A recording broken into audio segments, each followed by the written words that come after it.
Assalamualaikum warahmatullahi wabarakatuh.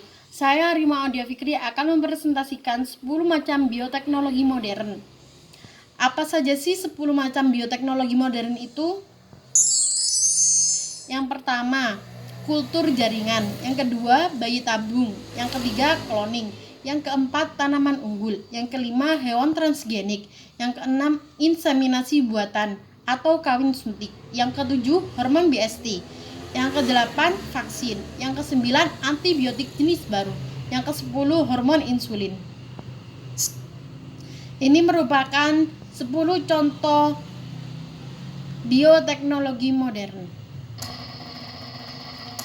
Apa sih bioteknologi modern itu? Bioteknologi modern adalah penerapan bioteknologi menggunakan alat dan cara kerja yang canggih dalam menghasilkan suatu produk yang berasal dari rekayasa genetika melalui teknik DNA rekombinan, fusi proto, plasma, atau kultur jaringan. Bioteknologi modern dilakukan dalam keadaan steril sehingga kualitas produk yang dihasilkan lebih optimal, baik secara kualitas maupun kuantitas. Untuk contoh bioteknologi modern yang pertama adalah kultur jaringan. Kultur jaringan adalah penerapan bioteknologi yang dilakukan untuk menghasilkan bibit tanaman melalui isolasi jaringan tanaman tertentu dalam media infektor. Jadi, kultur jaringan adalah teknik untuk memperbanyak bibit tanaman dengan waktu yang singkat. Biasanya para petani banyak menggunakannya untuk pisang, tebu, anggrek, dan beberapa tanaman hias lainnya. Pastinya semuanya yang kita lakukan akan mempunyai dampak positif atau negatif.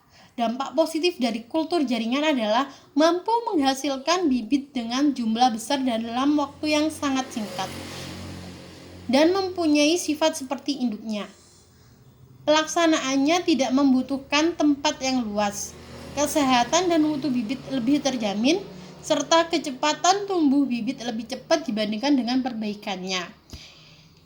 Nah, yang saya sebutkan barusan adalah dampak positif. Bagaimana dengan dampak negatifnya?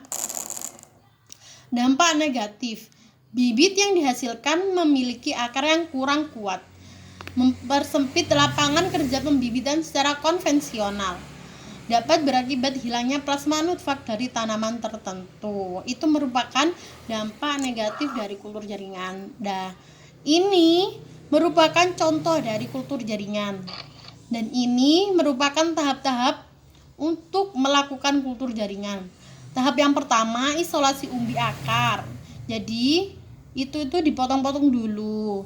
Terus yang kedua, sterilisasi explant. Dan yang ketiga, inokulasi explant, kemudian multiplikasi explant, kemudian penumbuhan explant, dan yang terakhir tanaman dewasa siap dikembangkan. Dan ini merupakan contoh dari kultur jaringan tersebut. Yang kedua, bayi tabung. Bayi tabung adalah penerapan bioteknologi modern yang membantu banyak pasangan suami istri dengan masalah kesuburan. Dan banyaknya pasangan suami istri yang tidak dapat memiliki keturunan, biasanya mereka akan melalui cara ini untuk mendapatkan keturunan mereka. Jadi semua yang kita lakukan kan pasti punya dampak positif dan negatif. Dampak negatif dari bayi tabung ini untuk ibu bayi itu apa ya? Dampaknya adalah meningkatnya risiko ovarian hyperstimulation syndrome atau OHSS akibat obat yang dikonsumsi selama stimulasi ovarium. Selain itu, infeksi juga bisa terjadi setelah proses pengumpulan sel telur. Dan banyak lagi dampak lainnya, seperti ini, kerusakan pada ovarium, termasuk usus dan kandung kemihnya. Dan beberapa wanita, meskipun tidak semuanya, mengalami gejala menopause selama proses pertama program bayi tabung ini. Jadi bisa mengalami kayak gak haid gitu. efek samping dari obat-obatan yang dikonsumsi selama proses bayi tabung ini akan muncul tetapi tidak membahayakan bagi ibu. Dan dampak positif dari bayi tabung ini sendiri apa sih? Dampak positifnya adalah di dalam bidang kesehatan ini ya. Misalnya dengan dikembangkannya teknik bayi tabung yang dapat membantu pasangan suami istri untuk mendapatkan keturunan, serta pemanfaatan bakteri dalam rekayasa genetika sehingga dihasilkan insulin buatan. Jadi dampak positif bagi bayi tabung itu sendiri adalah insulin buatan. Dan dampak bagi bayi tabung yang negatif ini apa? Yang negatif adalah berbagai aspek kehidupan seperti etika dan moral, lingkungan hidup, sosial dan ekonomi, serta kesehatan seperti menyisipkan gen makhluk hidup ke dalam makhluk hidup lainnya atau transplantasi gen dianggap sebagai pelanggaran terhadap hukum alam dan sulit untuk diterima masyarakat. Itu merupakan dampak negatifnya, itu masyarakat sulit untuk menerimanya.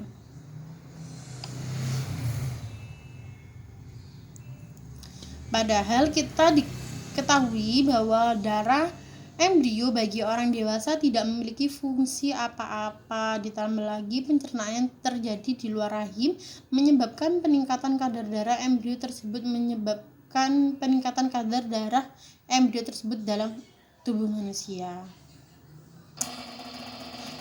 Ini bisa dilihat proses